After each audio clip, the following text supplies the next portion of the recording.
आज का हमारा टॉपिक है Coulomb's law.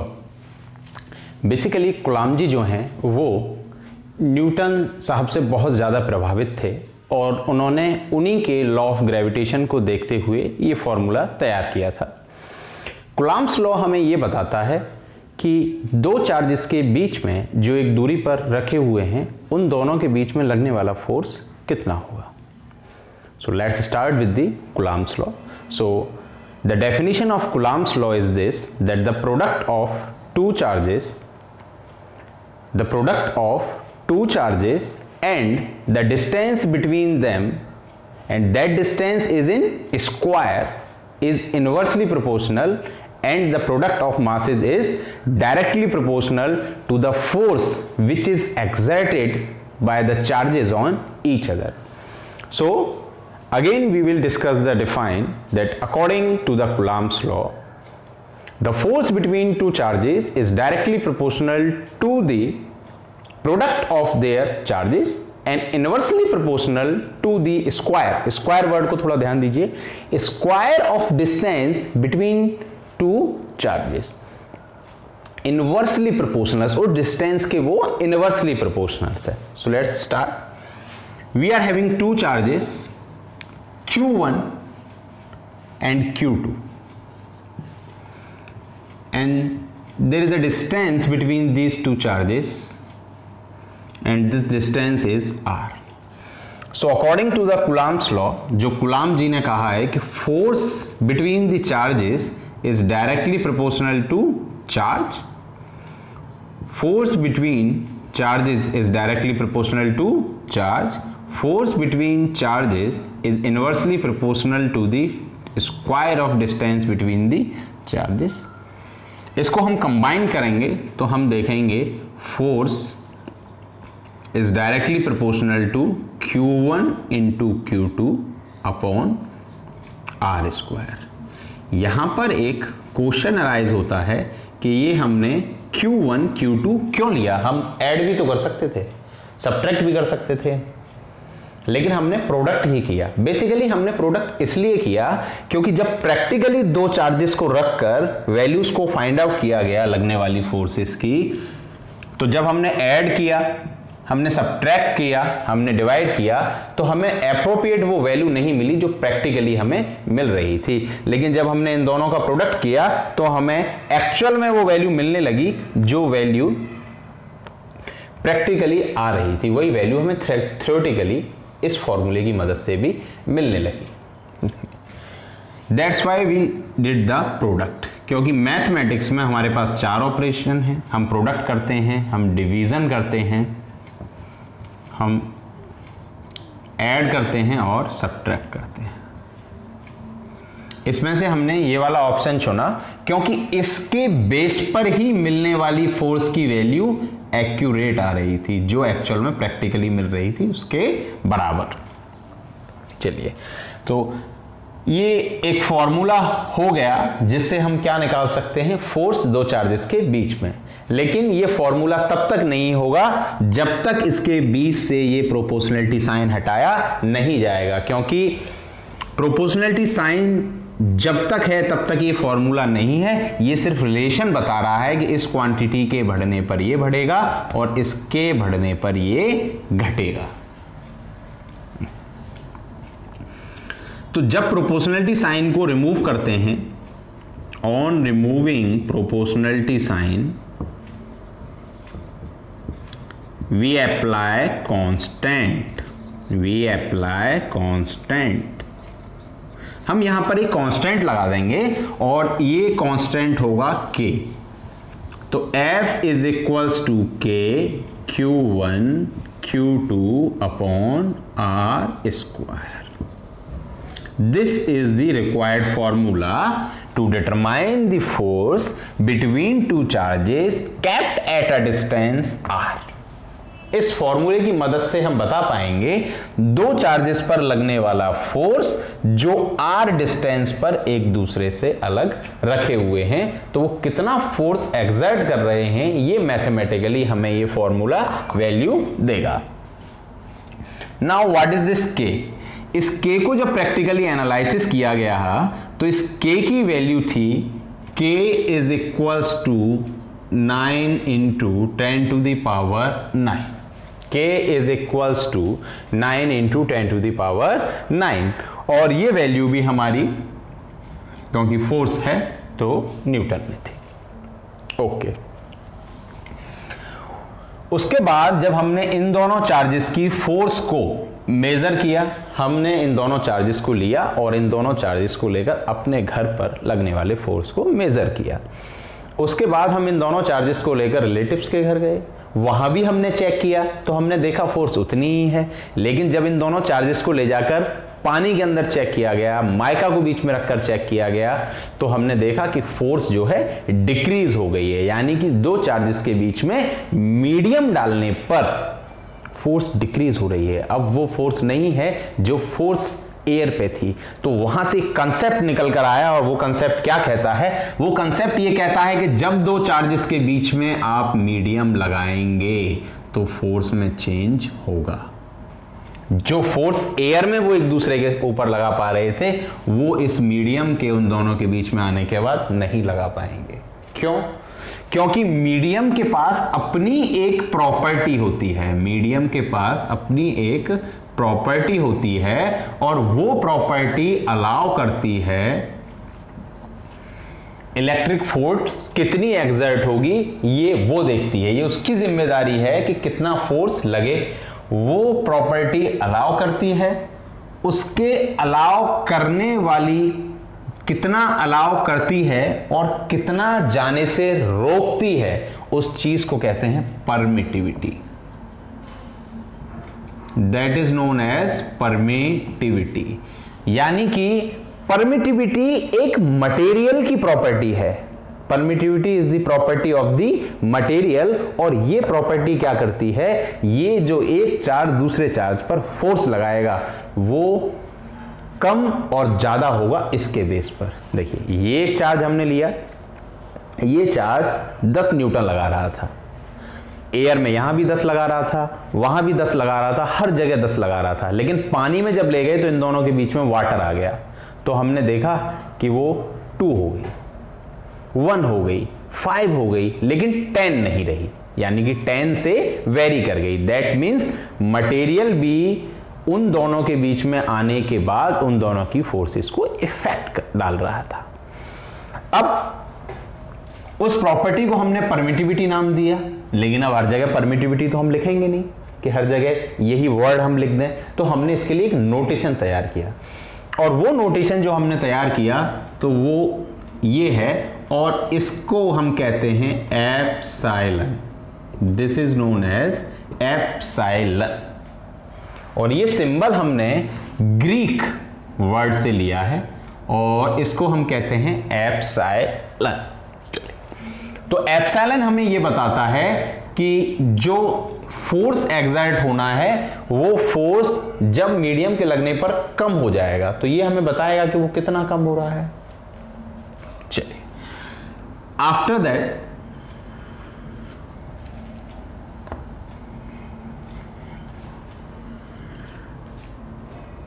Permittivity, I think permittivity आप सबकी समझ में अब आ चुकी है। तो परमिटिविटी जब हमने एयर में देखी या किसी मटेरियल की एक पार्टिकुलर मीडियम में जाने पर जो बदल रही थी, तो हमने उसको एप्सिलॉन एम कर दिया, यानी कि परमिटिविटी मीडियम की। ठीक है, यहां पर जो हमें परमिटिविटी मिली थी, उस परमिटिविटी में हमने एक यहां पर ये छोटा सा जीरो लगाया था, और इस छोटे से जीरो को कहते हैं नॉट। इस नॉट का मतलब होता है कुछ नहीं, जरा सा, जीरो के बराबर, equal to zero, something approximate to zero, ये इसका मतलब होता है, ये नॉट। अब ये जो एप्सिलॉन नॉट है, ये है परमिटिविटी ऑफ फ्री स्पेस और वैक्यूम। ये जो एप्सिलॉन एम है, ये है परमिटिविटी ऑफ दैट मीडियम। तो ये दोनों ही क्या हैं? परमिटिविटी। एक है एप्सिलॉन नॉट और एक है एप्सिलॉन एम।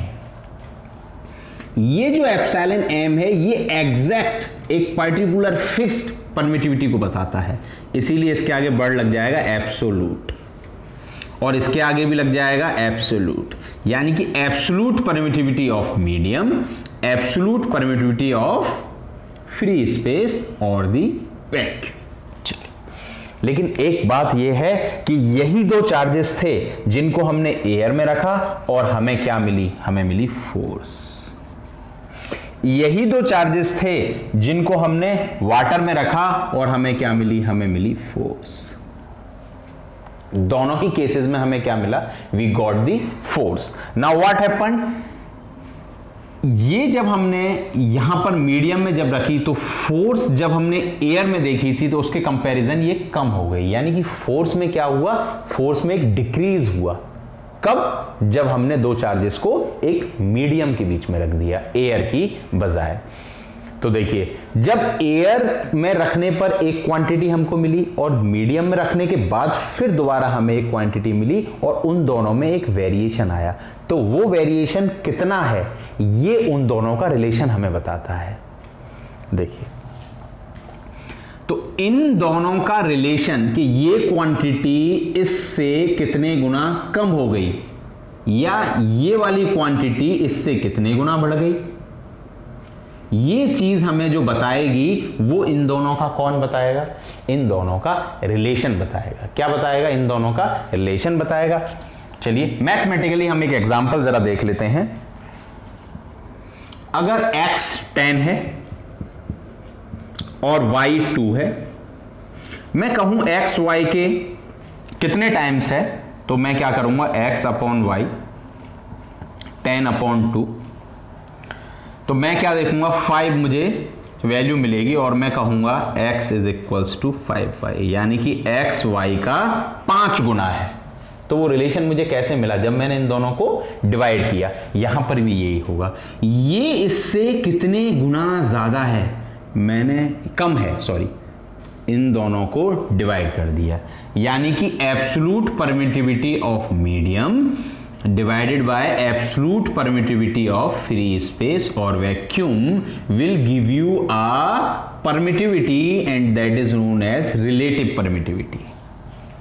ये बिल्कुल ऐसा ही है जैसे आपके पास एक आम है, अगर आपने उस आम का एक छोटा टुकड़ा किया है तो जो आपके पास छोटा टुकड़ा है वो भी क्या है, आम है। जो बचा हुआ टुकड़ा था वो भी क्या है, आम है। और जो सबसे पहले था वो भी क्या था, आम ही था। तो परमिटिविटी से डिवाइड परमिटिविटी को ही किया है तो जो मिलेगा वो भी क्या होगा, परमिटिविटी ही होगा। Initial velocity minus final velocity, वो भी आपको देती क्या है, वेलोसिटी ही तो होती है। वो velocity minus velocity will give you velocity. Same is the here, permittivity divided by permittivity will give you permittivity and this is known as relative permittivity।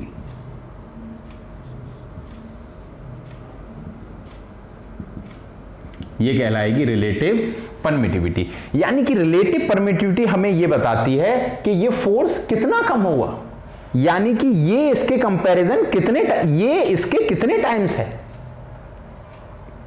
Okay now, लेकिन परमिटिविटी का जो बेस है वो तो फोर्स है, क्योंकि हम पहले नई क्वांटिटीज को जानते नहीं थे। हमारे पास एक ही क्वांटिटी थी जो हमारे पास मेजरेबल क्वांटिटी थी और वो क्वांटिटी थी फोर्स, वो क्वांटिटी थी फोर्स। तो फोर्स के बेस पर E epsilon m upon epsilon not आना चाहिए। तो देखिए हम आता है या नहीं। अगर हम फोर्स सिंपल एयर में देखें तो हमारा फॉर्मूला है 1 upon 4 pi epsilon not Q1 Q2 upon R square. दूसरा फॉर्मूला है, अगर हम मीडियम में निकाल रहे हैं फोर्स, तो 1 upon 4 pi epsilon not Q1 Q2 upon R square. जब ये दोनों सेम ही थे तो फिर हमने चेंजेस क्या था, चेंज इसमें यह है कि यहां पर एप्सिलॉन नॉट आएगा क्योंकि फोर्स एयर में निकाल रहे हैं, लेकिन यहां पर ये नॉट नहीं आएगा, यहां पर मीडियम आएगा। मीडियम की परमिटिविटी रखेंगे हम। चलिए, तो फोर्स में कितना चेंज हुआ, सेम यही कंसेप्ट लग जाएगा। कितने टाइम्स कौन सी फोर्स डिक्रीज हुई, हम इन दोनों को जरा देखते हैं। तो force in free space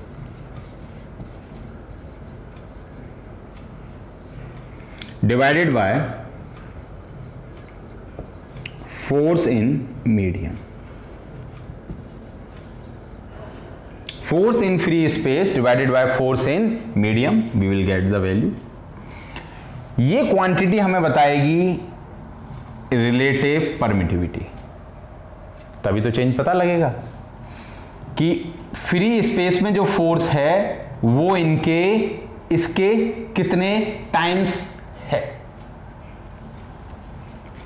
okay, now we will keep the value 1/4 pi epsilon not Q1 Q2 upon R square divided by 1/4 pi epsilon m Q1 Q2 upon R square. ये values cut जाएंगी और we will get epsilon m upon epsilon not, and this is the value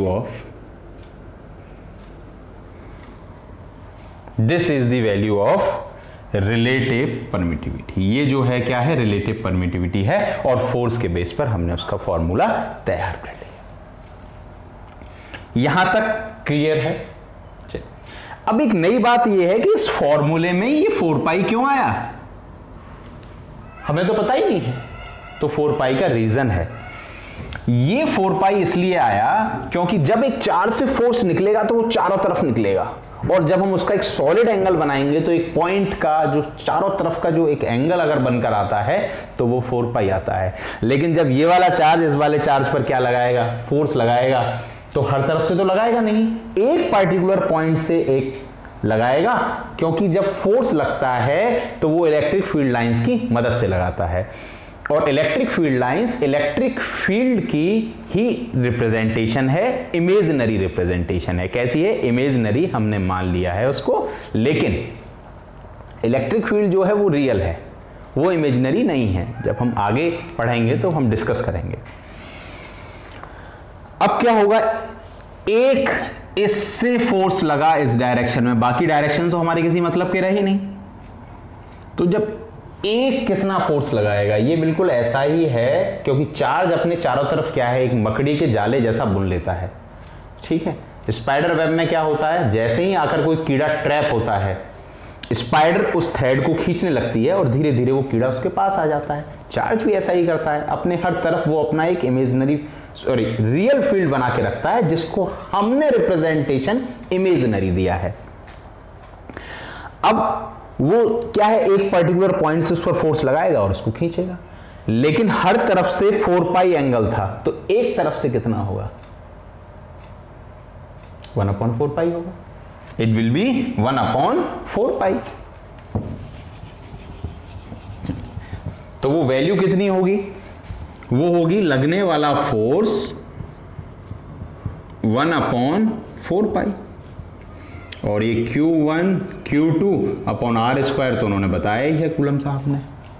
और हम क्या देख रहे हैं कि एक मटेरियल में एक प्रॉपर्टी मिली थी, यानी कि पानी में जब हम दोनों चार्जेस को ले गए थे तो फोर्स कम हो गया था. वो फोर्स जब कम हो गया था तो एक कंसेप्ट ब्रेन में आया कि मीडियम के आने पर फोर्स में डिक्रीज हो रहा है, फोर्स घट रही है. कब, जब मीडियम बीच में आ रहा है. और मीडियम की कौन सी प्रॉपर्टी है जो उस फोर्स को घटा रही है, वो प्रॉपर्टी है परमिटिविटी. तो परमिटिविटी फोर्स को घटा रही है, तो फॉर्मूले में कहां आएगी, इनवर्स में. तो permittivity we will keep here. This is the final required formula for the force between 2 point charges kept at a distance r. This is the formula for that. Okay, thank you.